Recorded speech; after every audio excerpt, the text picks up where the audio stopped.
Wordy Talks. Learn English, change your life. Welcome back to Wordy Talks, everyone. I am so happy you are here with us today because we are diving into a topic that is honestly very close to my heart. And I have a feeling it is close to yours too, Leo. Oh, Emma, you have no idea. When you told me we were doing coffee culture today, I literally did a little dance in my kitchen, and I am not even embarrassed about that. Coffee is not just something I drink, it is basically the foundation of my entire existence in the morning. I love that. And I think that reaction right there, that joy, that passion, is exactly what we are going to be talking about today. Because coffee has become so much more than a drink, hasn't it? It has become a culture, a lifestyle, almost a whole identity for millions of people around the world. Absolutely. And what I find fascinating is that this is not just happening in one country or one city. Whether you're in Tokyo or Istanbul or Sao Paulo or right here talking to us through your headphones, coffee culture is everywhere, and it looks a little bit different in every single place. That variety is what makes it so rich and so interesting to talk about. That is such a good point, and I want to start there actually with the history, just briefly, because I think understanding where coffee came from helps explain why it feels so personal to so many people today. Coffee originally comes from Ethiopia. There's this legend about a goat herder, a man who looks after goats, named Kaldi, who noticed his goats were incredibly energetic after eating berries from a certain tree, and that tree was the coffee plant. I love that story. A goat herder discovered one of the world's most popular drinks. That is incredible when you think about it. And from Ethiopia, coffee spread to the Arabian Peninsula, which is the region we now call the Middle East. And that is where the first real coffee houses appeared.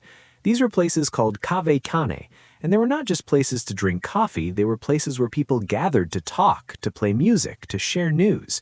They were social hubs, meaning centers of community life. Exactly. And that idea, coffee as a place to connect, not just a thing to consume, that idea has never gone away.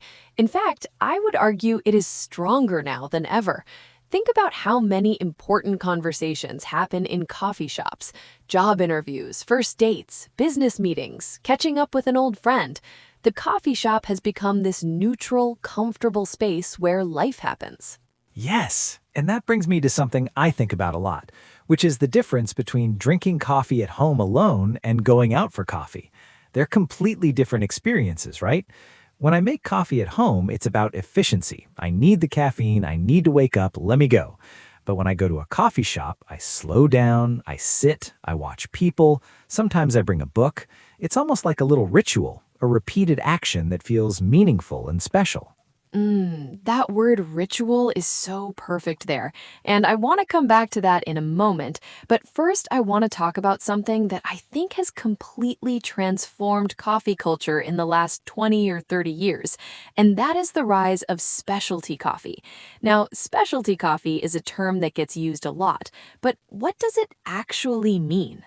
Right, so specialty coffee, and this is something I looked into properly because I wanted to get it right. Specialty coffee refers to coffee that has been graded at 80 points or above on a 100-point scale by a certified taster. It's coffee that is grown in specific conditions, harvested carefully, processed with attention to detail, and brewed in a precise way. It's basically the opposite of the cheap instant stuff that just tastes brown and vaguely bitter. Vaguely bitter. That is a generous description for some of the coffee I drank in university, I have to say. But yes, the specialty coffee movement really changed the conversation around coffee. Suddenly, there were baristas, and a barista is a person who is professionally trained to make coffee, who were talking about flavor notes, about the origin of the beans, about different brewing methods. It became almost like wine culture. That comparison to wine is really interesting and also a little controversial, I think, because some people love that elevation of coffee, that idea of taking it seriously as a craft, but other people find it a bit intimidating or even a bit pretentious. Pretentious meaning acting like you're better than others because of your taste or knowledge. I've definitely been in a coffee shop where the menu was so complicated that I just smiled and pointed at something random. Oh, I've done that too. And I think that tension is real. The tension between coffee as an accessible, everyday comfort and coffee as this sophisticated, almost exclusive thing.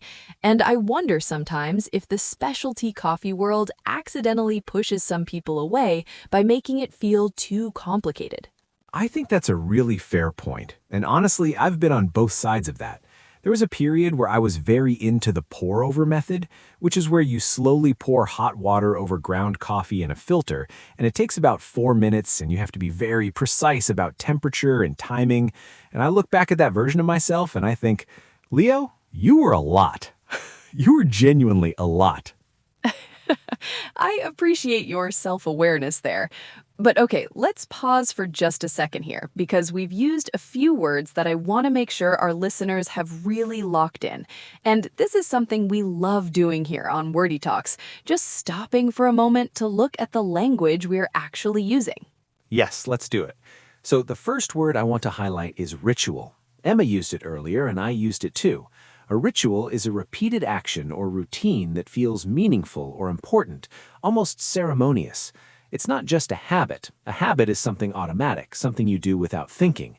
A ritual is something you do with intention, with awareness.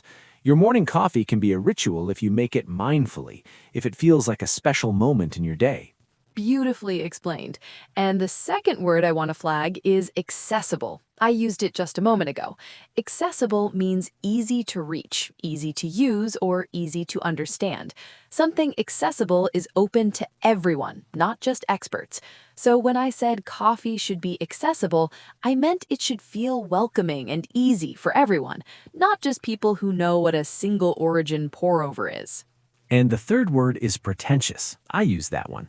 Pretentious describes a person or a place or a thing that tries to seem more impressive or important than it really is. A pretentious coffee shop might use very complicated language on its menu just to seem fancy, not because it's genuinely helpful. You can also call a person pretentious if they look down on you for not knowing the difference between a macchiato and a cortado. Which, for the record, I only learned recently. A macchiato has a small amount of milk added to espresso, and a cortado is espresso mixed with roughly an equal amount of warm milk to reduce the acidity. So now you know. And now we're heading into the second half of the conversation. More coffee, more culture, and some really fascinating differences between countries. Stay with us. And we are back. So, Leo, I want to talk about something that I think is incredibly culturally interesting, which is how different countries have completely different relationships with coffee. Oh, yes. This is one of my favorite things. So in Italy, for example, coffee culture is very specific and very traditional. Italians typically drink espresso, a small, strong, concentrated shot of coffee, standing at the bar of a cafe. They do not sit for a long time. They do not take a giant cup to go. They drink it quickly, they chat briefly, and they leave. It is efficient and social at the same time. And then you go to somewhere like Sweden or Finland, and you have this concept called fika. Fika is a Swedish tradition of taking a break, usually mid-morning or mid-afternoon, to have coffee and something sweet, like a cinnamon bun, and to connect with the people around you. In Swedish workplaces, fika is genuinely built into the day. It is not optional. It is a cultural institution, meaning it's a deeply rooted practice that society considers important. That idea of fika honestly makes me want to move to Sweden. Like, imagine your boss saying, "Right, everyone, it is fika time, put your work down." That sounds revolutionary compared to what most of us experience, which is eating lunch at your desk while answering emails. Too real, Leo. Too real. And then, of course, you have coffee culture in places like Ethiopia, where coffee originated, and there is a beautiful traditional coffee ceremony that can take up to 2 hours. The host roasts the beans in front of the guests, grinds them by hand, brews the coffee 3 times. Each round has a different name and a different meaning, and the whole thing is about hospitality and community. It is breathtaking when you see it. It really is. And I think what strikes me across all of these examples, Italy, Sweden, Ethiopia, is that coffee is always about more than the drink itself. It's always functioning as a kind of social glue, something that holds people together. that gives them a reason to pause and be present with each other. Social glue. I love that phrase. And speaking of being present, I want to talk about the coffee shop as a working space because this is something that has exploded in recent years, with more and more people working remotely, meaning they work from home or from locations outside a traditional office. The coffee shop has become the new office for millions of people. Yes, and this creates such an interesting dynamic because on one hand, coffee shops are happy to have customers who stay for hours, buy a couple of drinks, and use the Wi-Fi. But on the other hand, some small independent coffee shops, independent meaning privately owned, not part of a big chain, genuinely struggle when people occupy a table for 4 hours and only spend €5. It is a real tension, and I have heard of coffee shops that have started introducing time limits or minimum spend requirements, meaning you have to buy a certain amount to keep your seat. And honestly, as someone who has absolutely been that person sitting in a corner with a cold latte and a laptop for 3 hours, I understand both sides completely. The cold latte detail is very specific, Emma. Very specific and very honest. But yes, I think the coffee shop as office is here to stay, and the best coffee shops have kind of embraced it. They have good Wi-Fi, plenty of power sockets, comfortable seating, and a kind of quiet background buzz that a lot of people find actually helps them concentrate. There's even research showing that a moderate level of ambient noise, that is background noise, the low hum of a space, can improve creative thinking. That is fascinating and also explains why I cannot write anything useful in complete silence. My brain just starts inventing things to worry about. Give me a gentle espresso machine and some murmuring strangers, and I'm suddenly productive. Same, completely the same. Okay, and I want to touch on one more angle before we start wrapping up, which is the environmental side of coffee culture. Because coffee production is one of the most resource-intensive agricultural industries in the world. It requires enormous amounts of water.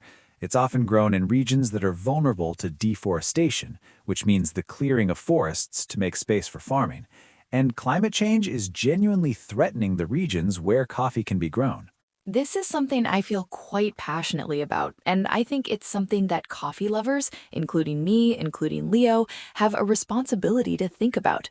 There has been a growing movement towards sustainable coffee, which means coffee that is grown in ways that protect the environment and support the farmers who grow it. Things like shade-grown coffee, fair trade certification, and buying from roasters who have direct relationships with the farms they source from. And the good news is that the specialty coffee world, for all its occasional pretentiousness, has actually done a lot to push these conversations forward. Because when you care deeply about where your coffee comes from and how it tastes, you naturally start asking questions about the conditions it was grown in. The two things, quality and ethics, can really go hand in hand. Absolutely. And I think that's a beautiful note, actually. The idea that caring about something deeply, really paying attention to it, can lead you to become more conscious, more aware, more responsible, whether that's coffee or language learning or anything else in life. That's a good connection, Emma. Because in a way, that's what we're doing here on Wordy Talks every week, isn't it? We're paying close attention to language, to words, to how we use them and where they come from. And the more closely you pay attention to English, just like with coffee, the richer and more rewarding the experience becomes. Perfectly said. And on that note, before we say goodbye today, we want to take a moment to say, if you're enjoying these conversations here on Wordy Talks, it would genuinely mean the world to us if you hit that subscribe button wherever you're listening. We put out new episodes every single week. We cover topics from culture to psychology to everyday life, all in natural, clear English, designed to help you grow. We would absolutely love to have you as part of our regular Wordy Talks community. And hey, share this episode with one friend who's learning English or who just loves coffee, or both, ideally both. Because the best way to improve your listening skills is to make it a regular habit, and we want to be part of that habit for you. We really do. So thank you so much for spending this time with us today. You've been listening to English at its most natural, real conversation, real vocabulary, real ideas. Whether you understood every single word today or just some of them, you made progress. That's what counts. Keep listening, keep noticing the words around you, keep being curious. That curiosity, that openness to learning, is the most important ingredient in your English journey, even more important than a really good cup of coffee. Although a really good cup of coffee does help. It really does. Take care of yourselves, everyone. We'll see you in the next episode of Wordy Talks. Bye for now. Bye, everyone. Go make yourself something delicious. Wordy Talks. Learn English, change your life.